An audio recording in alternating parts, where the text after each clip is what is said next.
Good morning all. എല്ലാ ദിവസവും രാവിലെയുള്ള പ്രീ മാർക്കറ്റ് റിപ്പോർട്ടിലേക്ക് കിടക്കാം. ഇന്ത്യൻ മാർക്കറ്റ് കഴിഞ്ഞ ആഴ്ച വളരെ നല്ല രീതിയിലുള്ളൊരു പെർഫോമൻസ് ആണ് കാഴ്ചവെച്ചത്. 600 പോയിന്റിലേറെ റാലി രേഖപ്പെടുത്തി. ഡിഫൻസ് സ്റ്റോക്കുകളും index heavyweight banking financial സ്റ്റോക്കുകളും നിഫ്റ്റിയുടെ ഈ ഒരു റാലിക്ക് കോൺട്രിബ്യൂട്ട് ചെയ്തിട്ടുണ്ട്. ഗ്ലോബൽ മാർക്കറ്റ് നോക്കുകയാണെങ്കിൽ കഴിഞ്ഞ വെള്ളിയാഴ്ച നമ്മൾ മാർക്കറ്റ് ക്ലോസ് ചെയ്തതിന് ശേഷം സ്ലൈറ്റ്ലി നെഗറ്റീവായ അവസ്ഥയിലാണ് ഉള്ളത്. ഇപ്പോഴും US ഫ്യൂച്ചർ നെഗറ്റീവാണ്. പ്രധാനമായിട്ടും റേറ്റിംഗ് ഏജൻസി US മാർക്കറ്റിന് ഡൗൺഗ്രേഡ് ചെയ്തു എന്നുള്ളതാണ് കാരണം. മൂഡീസ് എന്ന് പറയുന്ന റേറ്റിംഗ് ഏജൻസി ഈ ട്രംപിൻ്റെ ഈ ഒരു താരിഫ് നയങ്ങളും എല്ലാം തന്നെ കാരണം US മാർക്കറ്റിന് ഡൗൺഗ്രേഡ് ചെയ്തു. കൂടാതെ തന്നെ $36 ട്രില്യൺ ഡെപ്റ്റ് ഇപ്പോൾ നിലവിൽ യുഎസിനുണ്ട്. അപ്പോൾ അതും ഒരു കൺസേൺ ആയിട്ട് അവർ പറയുന്നുണ്ട്. അത് കാരണം ഇപ്പോൾ ട്രേഡ് ചെയ്യുന്ന US ഫ്യൂച്ചർ 200 പോയിന്റിലേറെ നെഗറ്റീവാണ്.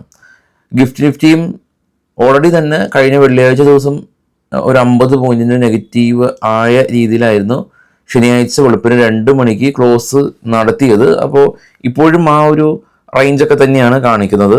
നമുക്കൊരു ഗ്യാപ്പ് അപ്പ് സാധ്യതകളൊന്നുമില്ല. 25,058 എന്ന റേഞ്ചൊക്കെയാണ് ഗിഫ്റ്റ് നിഫ്റ്റി കാണിക്കുന്നത്. ഏകദേശം ഒരു നമ്മുടെ ഫ്യൂച്ചറിൻ്റെ സ്പോട്ട് ഇരുന്നത് 25,078 നമ്മുടെ നിഫ്റ്റിയുടെ സ്പോട്ട് ഉണ്ടായിരുന്നത് 25,020 അപ്പോൾ അതെ, നമുക്കൊരു സ്ലൈറ്റ്ലി ഗ്യാപ്പ് ഡൗൺ ആണ് നമുക്ക് എക്സ്പെക്ട് ചെയ്യാൻ പറ്റുന്നത്.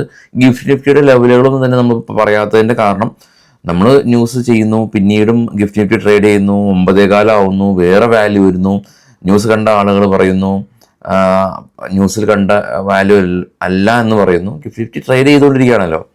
അപ്പോൾ അതുകൊണ്ടാണ് ഗിഫ്റ്റ് നിഫ്റ്റിയിലേക്ക് അധികം ഫോക്കസ് ചെയ്യാത്തത്. അതിൻ്റെ ഒരു സെൻറ്റിമെൻറ്റ്സ് നമുക്ക് അറിയാൻ സാധിക്കും. അതിൻ്റെ റീസൺ നമ്മൾ കണ്ടു കഴിഞ്ഞു.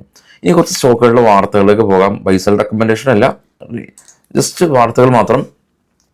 ഭാരത് ഇലക്ട്രോണിക്സ് കമ്പനി ഇവർക്ക് 572 കോടി രൂപയുടെ ഓർഡർ കിട്ടിയതായിട്ടുള്ള ന്യൂസ് ഉണ്ട്.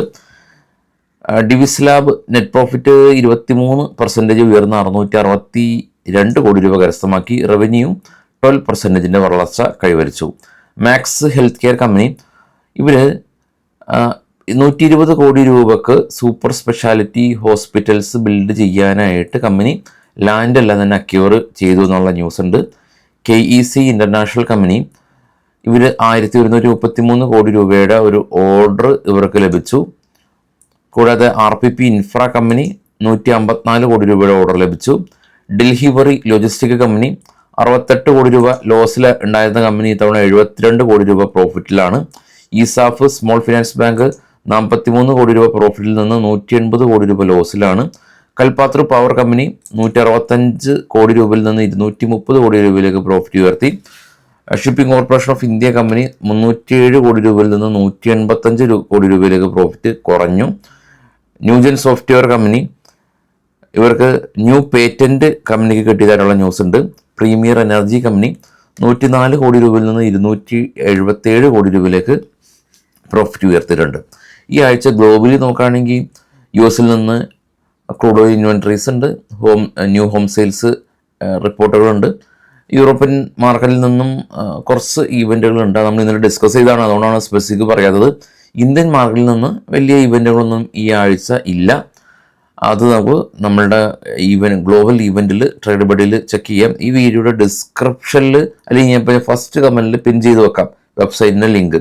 അവിടെ ക്ലിക്ക് ചെയ്യുകയാണെങ്കിൽ നിങ്ങൾക്ക് ആവശ്യമായിട്ടുള്ള ഡീറ്റെയിൽസ്, ഡിവിഡൻഡ് ഡീറ്റെയിൽസ് ഒക്കെ എസ്പെഷ്യലി അവിടെ ചെക്ക് ചെയ്യാൻ സാധിക്കും, റിസൾട്ട് കലണ്ടർ ഉൾപ്പെടെ.